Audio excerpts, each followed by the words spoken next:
Ragazzi, l'ipervigilanza è sinonimo di paura.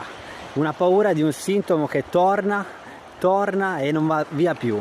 Ma noi sappiamo che tramite la nuova neuroscienza del dolore, il dolore neuroplastico, ovvero quello creato dal sistema nervoso, non è lì per danneggiare il tuo corpo, ma per darti un segnale. Quindi quando all'inizio succede spesso nei miei clienti che seguo personalmente, hanno tutte le nozioni che devono sapere, il sintomo va giù in quelle 2-3 giorni e poi risale su, perché l'ipervigilanza e la paura sale su. Questo non deve avvenire perché noi sappiamo cognitivamente che il dolore non ci sta danneggiando, ma è solo un segnale.